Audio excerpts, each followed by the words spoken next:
Work stress and burnout. So what do you want to know about? What do you think is work stress? What is your definition of work stress? It's like you are into work, like in the society, you are working because you have to work, because you have to make money, and you're not happy with what you're doing because you have to earn money. So at the end, you're not getting that satisfaction, which is taking a toll on your health. You're stressed because there are long working hours. So, and it is affecting your physical life, your mental life, and your family life. So that is how stress comes in. Your health is affected, and you still have to work because you have to earn money. करना पड़ता है इसलिए करते हैं.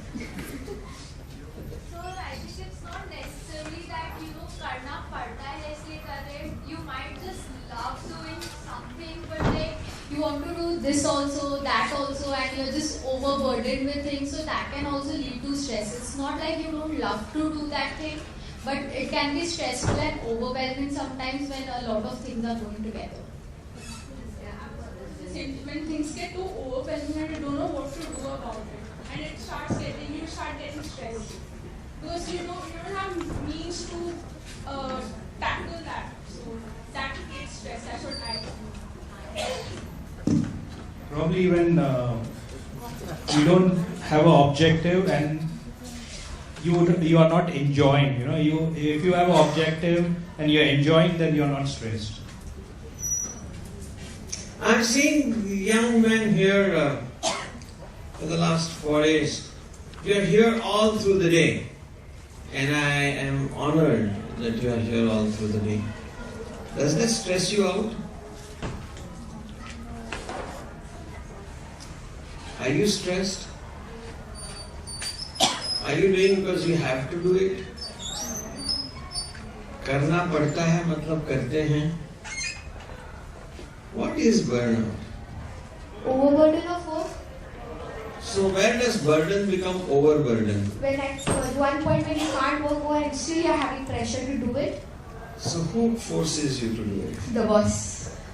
So you can select your boss. So it's the over expectation from oneself and managing the expectation of others. When you're not being able to cope with that, I see, work in general, it does not have to be professional work.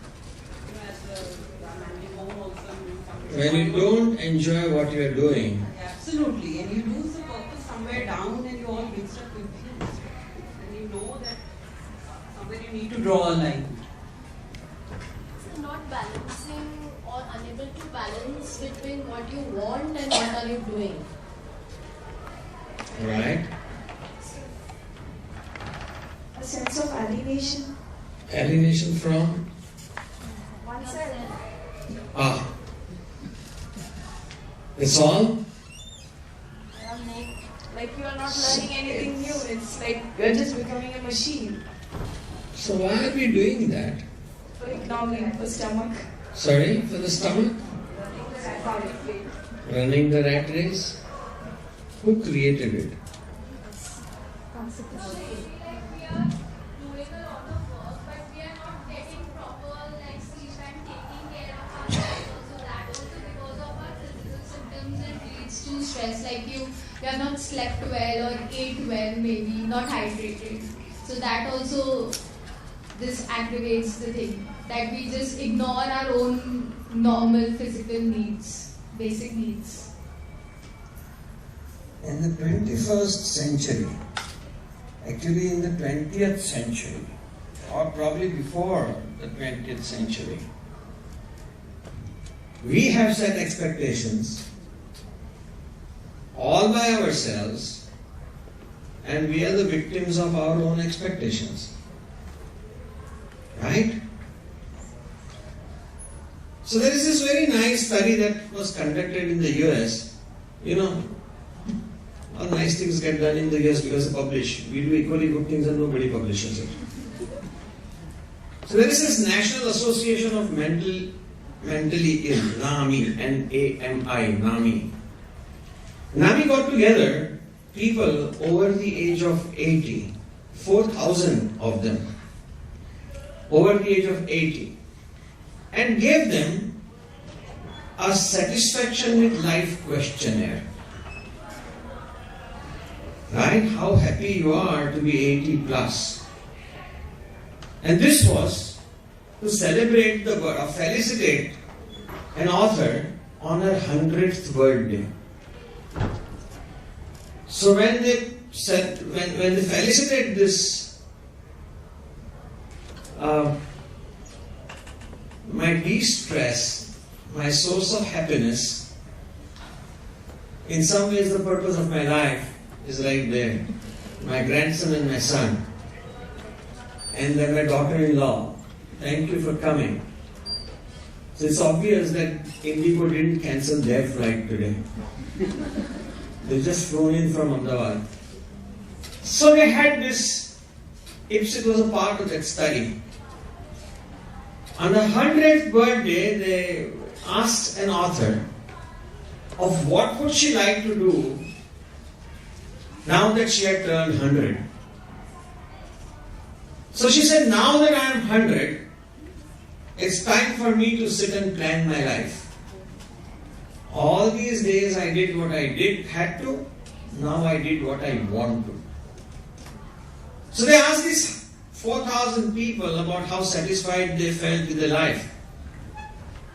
And lo and behold, the largest number of people were happy to very happy with their life at the age of 80. They didn't complain of being physically crippled or physically disabled or being not able to do things. Compare that with what happens to people who are around us in their 20s and 30s. In a city like Bombay, it's a fashion to say, "Arre mita thaklo." I'm so tired. I get very angry. I get upset. I snap at people. I can't sleep well at night. I can't remember things. I am unhappy. It's become a status symbol to say that you are not happy. If someone comes and tells you that I live in Mumbai, I breathe a whole lot of polluted air, and I eat the street food which sometimes gives me bad stomach, and I work as much as I can, and yet my boss is never satisfied, but I am happy. If anybody says I am happy, I can sleep very well, I can focus on my work, I can enjoy what I am doing, and I have no complaints, you will say something must be wrong with you. How can you have life without complaint? It's a fashion to say that I am burnt out. It's the hep thing to say that I am burnt. I must have a drink to go to sleep. I must take a tablet of Compose before I sleep. I must carry something in my stomach to make me feel good. Oh, I can't sit and eat when I want to, so I want to have these energy bars because I can't manage. Why? We are all victims of our own expectations. Each one of us think that we must do more and more and more. There are 2 or 3 basic fundamental characteristics of humans. The first is that a child learns to say no before you teach the child to say yes. I'm not sure how many of you remember when you were 5 or 6 months old. You probably know your children or your grandchildren or your nephews and nieces. You ask a 5-month-old baby anything, the first reaction is nah. Anything you ask, the chance is nah. You feel very happy because how cute, na? Then you got to make the person learn, bribe the person to say ha. Agreeing to something is an acquired behavior. Saying nah to everything is an inherent behavior. And that persists for the rest of their life. If you look at the parliament, the moment the government says something, the first reaction is nah. there must be something wrong. We want to see things that are wrong. And then we search and search and search for things. And then feel frustrated because we find nothing wrong. The whole concept of burnout stems from a social phenomena where a person suddenly finds himself or herself not being able to contribute. That I'm trained to do something, and I've spent my life trying to do something, but now I'm not able to contribute. That's burnout. I've burnt out my usefulness in the society. That's burnout. In today's date and time, where we know for sure that there is no end to what you can do in life. No matter what you've done in life, there is always something more that you can do, not because you have to do, but because you want to do. The whole phenomenon of burnout is it's a new term that we seem to have invented to tell people that I'm doing something that I didn't really mean to do in life. I've known people, great neurosurgeons, Diamond was straight in here. He learned neurosurgery. He had to perform neurosurgery because his family would never let him do anything other than that. Went to the US, gave up all his instruments, started playing violin, and started giving discourses in music. How many of us follow a hobby? What's your hobby? Ask yourself, what is it that you really enjoy doing in life? Swimming. Yeah. So how often do you go to swim? Right. So what stops you from going now? Right. So you can't go swimming in the rivers? Right. So where are you staying? Where are you staying? So we have an excuse for everything. Right? What's more? We find faults with others. Fault finding is our hobby. Right? If something goes wrong, it's not because I can't be at fault. Somebody else is to be blamed for my unhappiness. So what are you doing to look for happiness? Virtually nothing. When I went into medicine, did I go into medicine because I had to or because I wanted to? Probably because I didn't know that there is life beyond medicine. But one thing that I was taught is that if you want to be a happy doctor, you should treat your patients like gods and in hospitals like temples. You will never be unhappy. My teacher told me, said when you sit in your clinic, if you don't enjoy every word that the patient speaks, you can't be a good doctor. Learn to communicate with yourself and learn to understand that you are doing something because you want to do. Nobody forced you to enter into the profession that you did. There are some social compulsions, like a young lady here has to stay away from the swimming pool because her father is posted there. Sorry? So I cycle now. So you cycle. It gives you just as much happiness. Right. So you found a way out. Burnout is a phenomenon where you tell yourself that I'm not able to enjoy what I'm doing. And then when you start looking for a source of happiness outside of you, the commonest Indian expression, no, by Indian, worldwide expression is, I have to do this, I have to do that, and what to do. What do you mean, what to do? There's always things you can do. You cannot have a life which you can convert into a source of happiness. There's always a reason to be happy no matter what happens. And there's always a reason to be unhappy no matter how good things are with you. Life is an amalgamation of happy and unhappy events. We forget what makes us happy. We always think of what makes us unhappy. Life is never black and white. It's a combination of different shades of grey. There's nothing in life which is 100% good and which is nothing in life which is 100% bad. If you walk through the exhibition, some of the richest people in the world wanted to end their life because they had no fun in life. And there are those who enjoy everything that they do. I come from a small town. I didn't live there much longer, but my ancestors lived in a small town called Patan, where the town was 3 miles away from the railway station.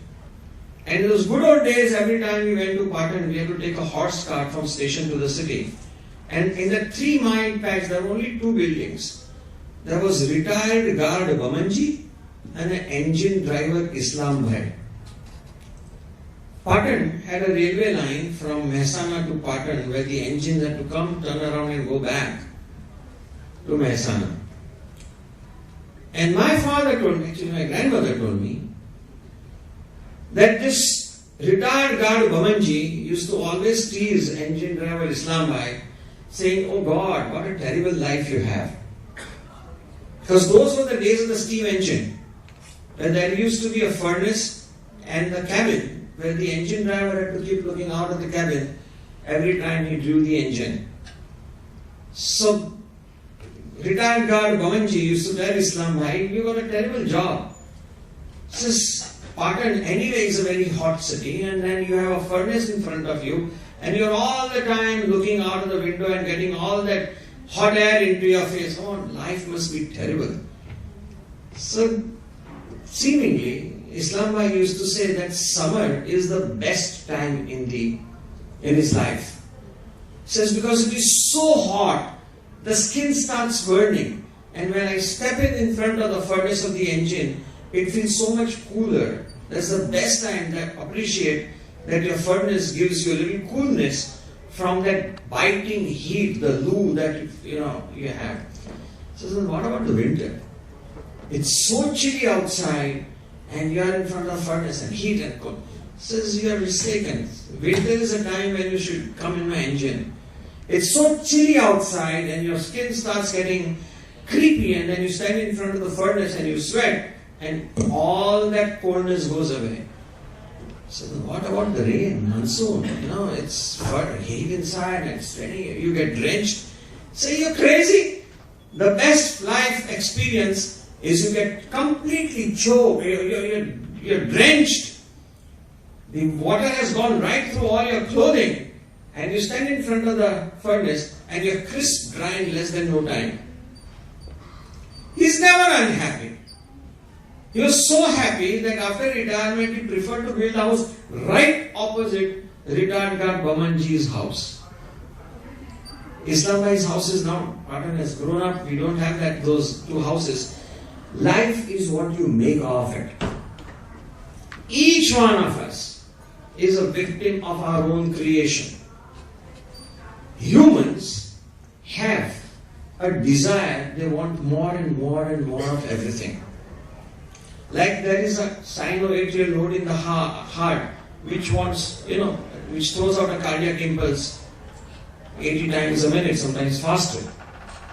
If it becomes slower, then there's a problem, you put a pacemaker.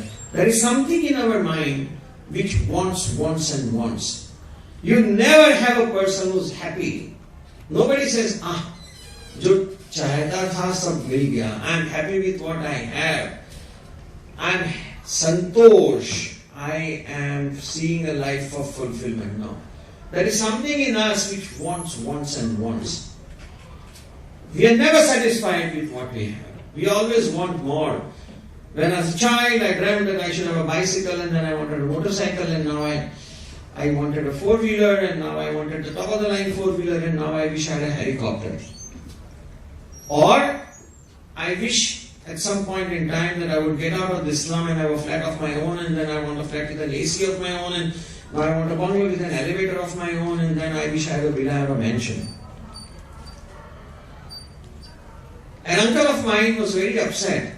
He said, if Hema Malini wanted to marry a married man, why not me? There is no end to what we want. We need to draw a line. We need to draw a line between what we want, what we have, what we expect, and not be guided what the neighbor has. All of us, each one of us, at some point in time was convinced that the only two idiots on the face of the world are my parents. I'm sure Dixit had that feeling. And the best parents are my friends' parents. I'm aware of a young boy whose mother was very upset because the boy went and told her, he says, "Ai, तुझ्याकडचा मला काही आवडत नाही, even Coca-Cola tastes better in my friend's house." Being unhappy with what we have is inherent in us. We've got to learn to cultivate the tendency to be happy. If you want to be happy, there's a physiological phenomenon. Realize that humans are made with a degree of perfection in the evolution of animals or the mankind. We are humans. We need to sleep at night and keep awake during the day. Advent of electricity has made it terrible. 12 o'clock in the afternoon is just as badly lit as 12 o'clock in the night. 12 o'clock in the night is just as noisy as 12 o'clock in the afternoon. We are trying to be better than what the nature wanted us to be. We don't sleep when we should be sleeping. We don't eat the food when we need to eat. And we don't eat the food that should be eaten for health. We are not guided in our diet habit by our biological needs. We are guided in our diet habits by the tastes that we have. What do most of us do? My daughter, is my daughter? My daughter-in-law actually, where's she gone? She is made me change my way of eating. She's a dietitian from Harvard. She wouldn't let me eat what I wanted to eat, and she would always make me eat what she thought was good for me. And since I knew that she meant good for me, I knew I had to listen to what she said. So, how do we decide what we eat? We don't follow a standard diet of any pattern. Human race has, over the years, decided a particular food pattern, which is Samatol Ahar. Whether it's Punjabi, whether it's Gujarati, whether it's Rajasthani, if you stick to that pattern, Chinese or whatever, if you stick to that pattern, you have everything. We don't stick to the pattern. We don't decide our food by its nutritional value. We decide what we want to eat by its taste value.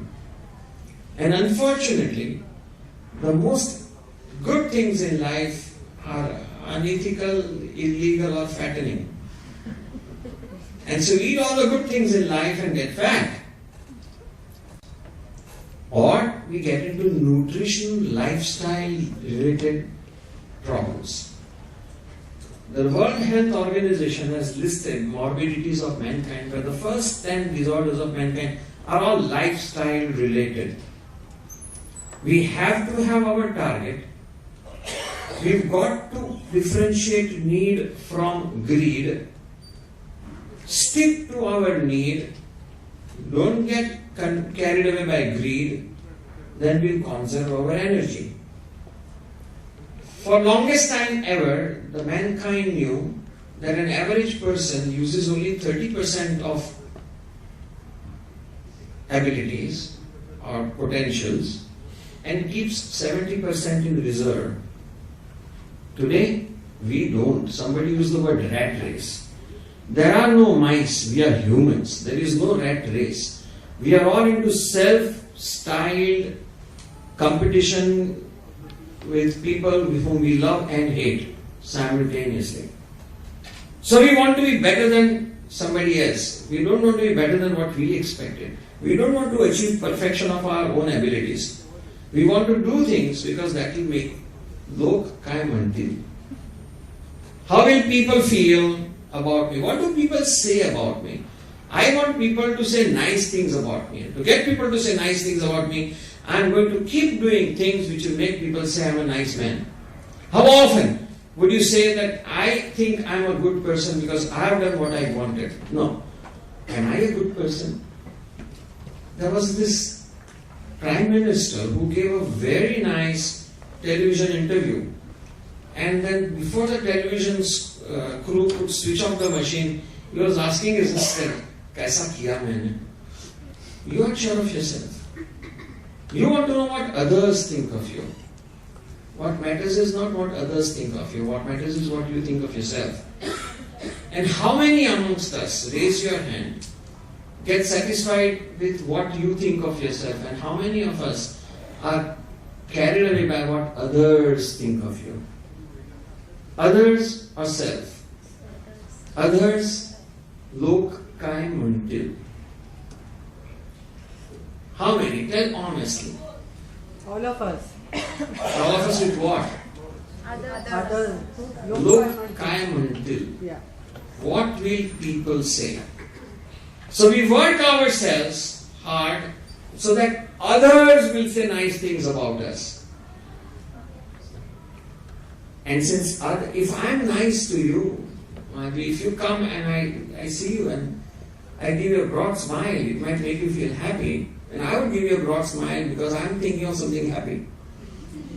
So there's some good thought in my mind and I see you and I give you a broad smile and you say, wow! People give me smile. I had a bad stomach last night. And if you were to see me in the morning and say, do you want a cup of tea? I would say, what tea? Shut up! I don't want tea. That's not a reflection of what I think of you. That's a reflection of what's going on in myself. When you say, what others think of me, it reflects upon what's going on in their mind.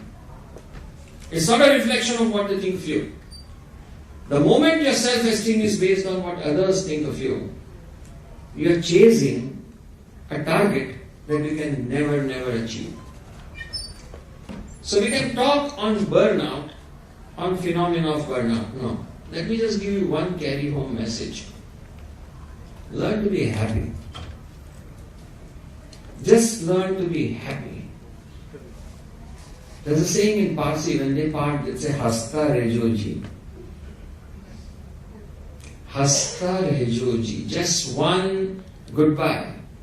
Hasta Rejoji. Learn to smile.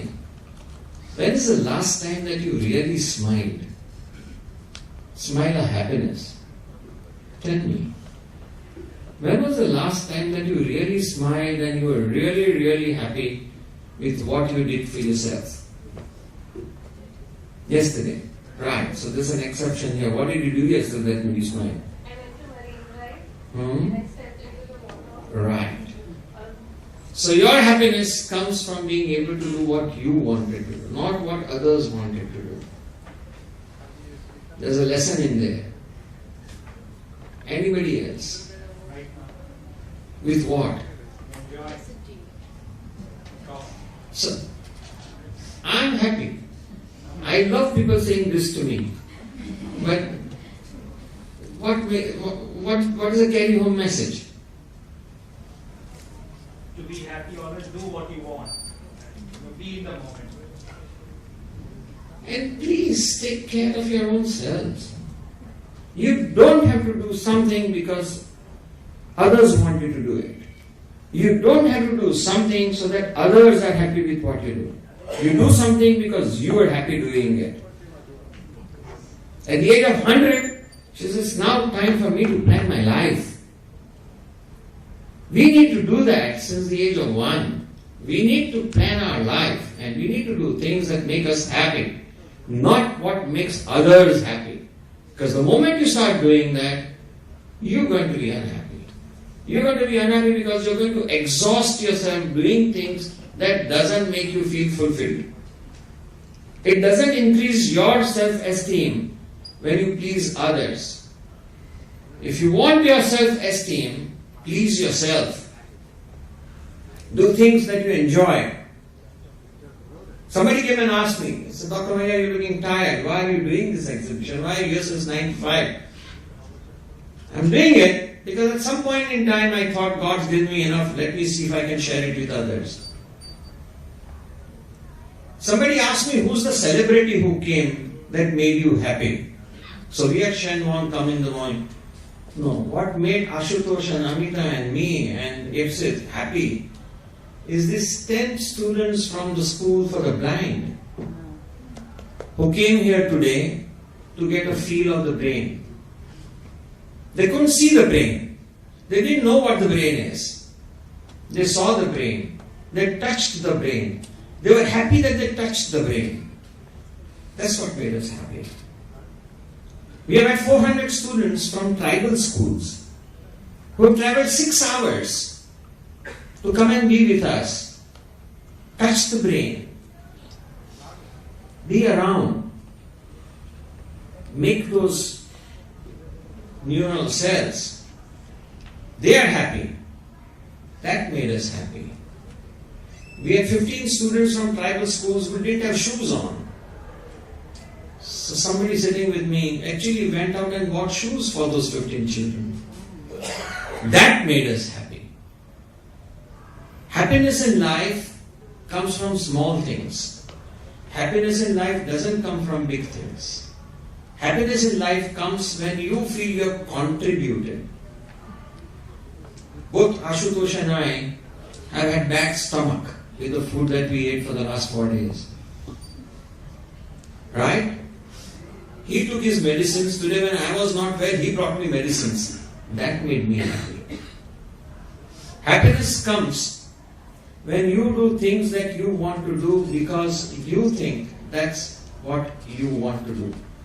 Not because you do something that you feel others expect you to do. Happiness comes in life when you do things which gives you a sense of fulfillment, not a sense of Karaitsa Kam Kela. That's not important. As residents, Dr. Ashutosh and what I would tell you, we work the pants of our seat. We work 16, 17 hours as house physicians. Yet we were happy because we did what we wanted to be happy about, what gave us a sense of satisfaction.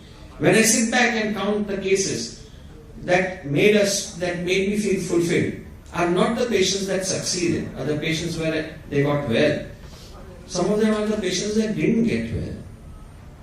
I remember a case when I was a house physician in 1973. We had a patient of arsenic poisoning, and this child was convulsing, and there was no way that we could do anything for the patient. And my chief then, late Dr. Anjaria, was informed of this, and he said this patient needed British anti-leucide compound, and there used to be a Syed Singh and company. They flew out an ampule of British anti-leucide compound ampule from Kolkata to Mumbai through an Indian Airlines flight, and somebody went and got it, and we gave this child. We needed one more, and Dr. Anjaria got a good slab to open another ampule of British anti-leucide, and we sat with the child every minute. I didn't have my lunch, I didn't have my dinner, I was sitting with the child till 4 o'clock in the morning when he died. Today, if there is one family that, till about 5 years ago, met me on all my birthdays and attended my marriage, were the parents of the child who died because they knew that I had done for them what was a little beyond my call, but I did it because I thought that's what I needed to do. Happiness in life comes from doing things which you enjoy, not out of doing things which makes other people think good. Please, learn to enjoy what you do, and learn that you should have 8 hours of sleep, 8 hours of work, and 8 hours of looking after yourself. There is this story, as a psychiatrist, my job is to sit back and listen and listen and listen. As a psychiatrist, you rarely get to talk. And that's also what happens to minister in the government of, state government. So there is a story of a state government minister who was invited to talk. And he talked, then he talked, then he talked, then he talked, then he talked, then he talked. By the time he finished talking, the audience had gone away, and the custodian of the hall was sitting at the gate with very humble face and with the keys in his hand. And the minister, when he realized that the audience had gone away, he said, "I'm sorry, I seem to have overshot my time of talk, and You can't blame me because there is no clock on the wall, so I couldn't keep time. And the custodian said, I know, sir, there is no clock on the wall, but there is a calendar. So before some such things happen, instead of me talk and tell you how nice I feel about myself, I'd rather answer your questions. The fact that you are here at this time of the day, it couldn't be to listen to me. Nobody likes to listen to me anyway. So, what is it that you want to find? What answers are you looking for? What is it that made you want to come here? Yeah.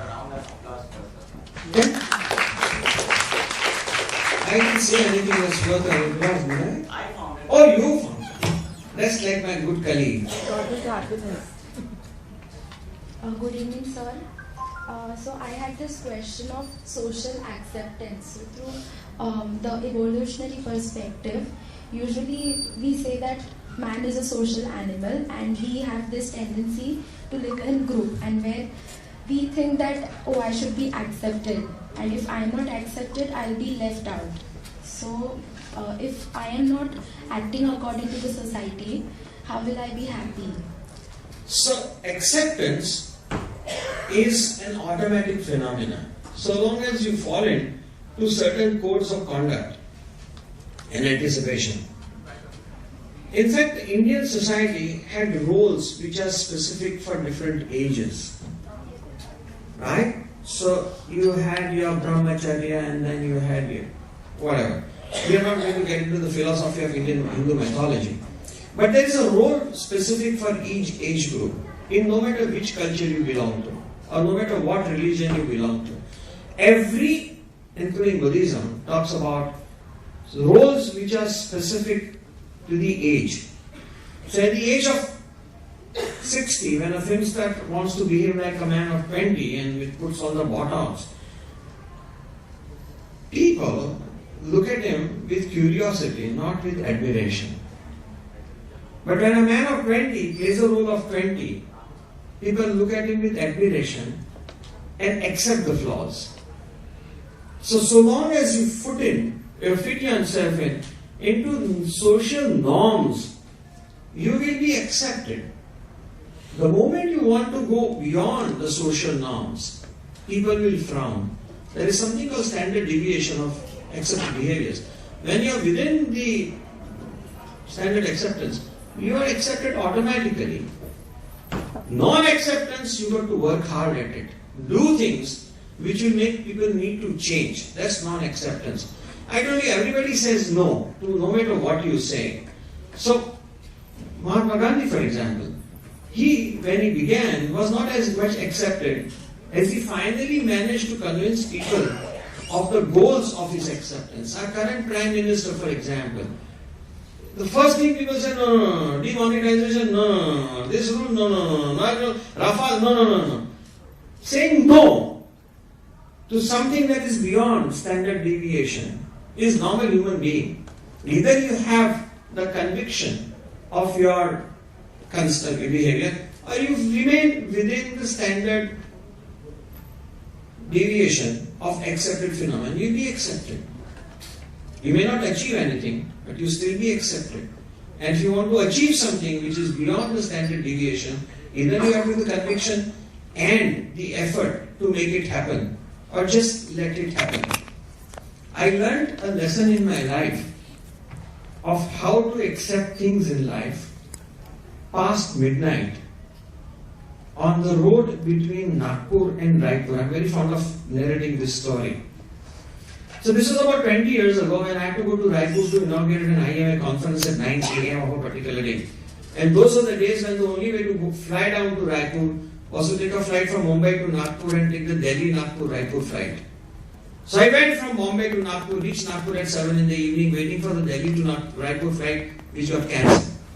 So 6 of us were put in 2 cars and said, this is an 8-hour drive, it's 11 in the night, you'll reach Raipur by 7 in the morning, that's good enough for you to have a quick shower and go inaugurate the conference at 9 in the morning. And we said, oh, that's great. So 3 of us were in a car. I don't know how many of you have ever driven, and I don't think that's going to happen now because the roads have improved, but those are the days when an hour beyond Nagpur on your way to Raipur, you have to go up a ghat. And as we were on the ghat trying to go past midnight, there was a dilapidated truck in front of us throwing out clouds of black smoke, and my driver kept honking and the truck wouldn't move, and at some point in time the truck probably stopped. The smoke disappeared and we saw a broken down, dilapidated truck with a really green color on it. But you know, people write those little slogans on the trucks.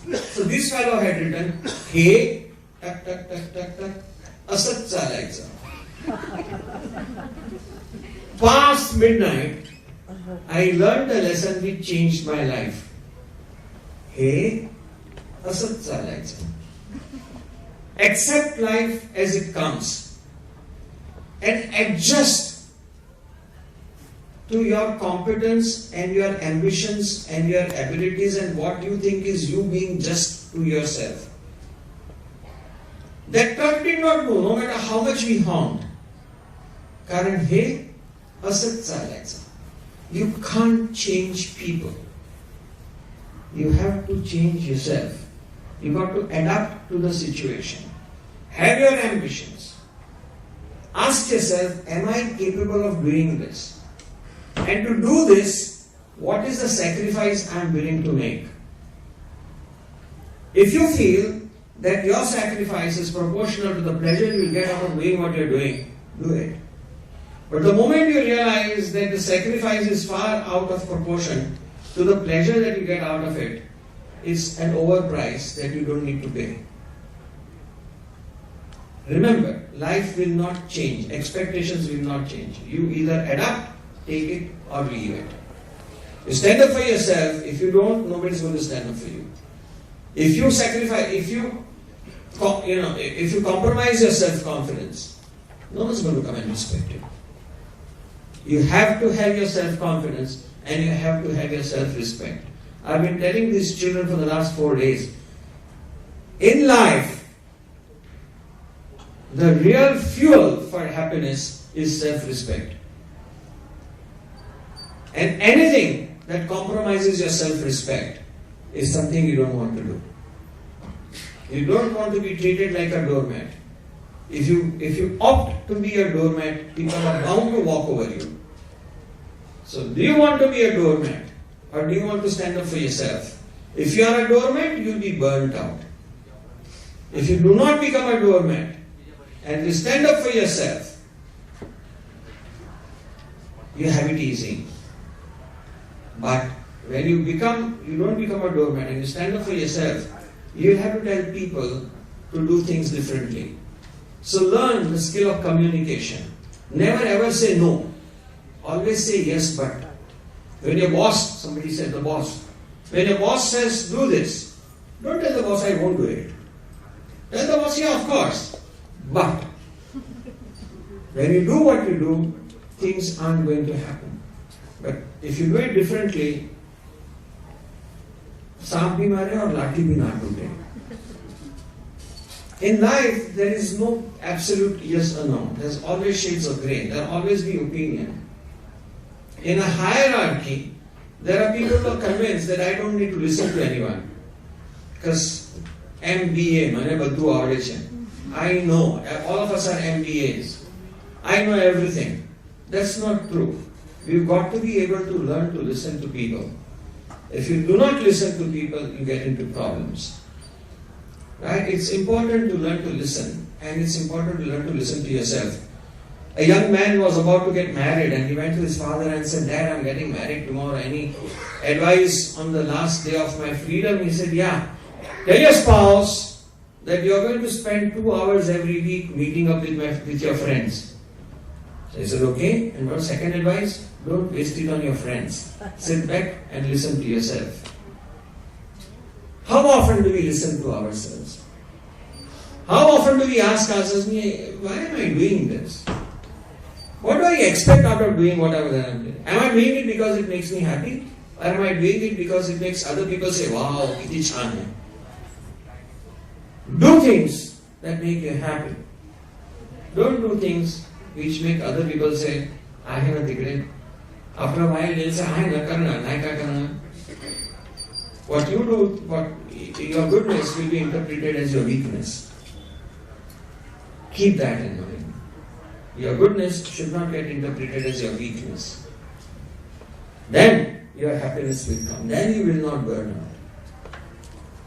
It's fashion to say, oh, I had a lady who was very upset with her husband. She says, doctor, I've never seen, my husband is the worst guy to have. But you just come back from a holiday to Singapore. He says, yeah, I know, he took me to Singapore on a holiday, but you know what he did? What did he do? He did not book a first class ticket in time. So when we went to the airport, I had to travel business class. This son of a bitch could not book my first class ticket in time. This is the word she used. I had to travel business class. Oh, I see. I didn't even know what a business class looks like. I'm one of those fellows seated in between two seats because it's the cheapest ticket available. And then we went to the hotel. And he took me to this hotel. And he put me up in a, not the biggest suite, he put me in a luxury room. And this son of a bitch did not even book a proper limousine. I had to use the hotel limousine to go shopping. Hotel limousine to go. He did not book a luxury car for me. It's the worst husband I have had. What would you call this lady? Sorry? Sad. I thought she deserves to be unhappy. She has never learned to look at life easy. She's always a fault finder. Right? If you're going to be always a fault finder, you're never going to be happy. You've got to find solutions. You've got to find reasons for happiness. All of you are grown up adults. So there is the story of Mr. John. He was always happy. No matter what happened to Mr. John's life, he was always happy. No matter who told what to Mr. John, he was always happy. If somebody said something most terrible, you would say, yeah, it could have been much worse. Nothing was terrible for him. So if somebody is always happy, the friends don't like it, the friends cooked up a story. They said, you know, John, you know what happened to Andrew? Andrew? What happened to Andrew? That traveling salesman Andrew? He says, yeah, a good friend of mine. What happened to Andrew? He says, well, Andrew came home yesterday a day sooner than what his wife thought he was going to come.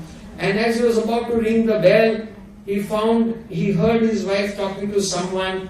So he fleshed out his keys, barged into the house, and there was Mrs. Andrew making passionate love to Peter. So Andrew took out his gun, he killed his wife, he called Peter and he killed himself. John said, yeah, Andrew was a good guy. But it would have been much worse. What would have been much worse? So had he gone home a day sooner, I would be dead by now.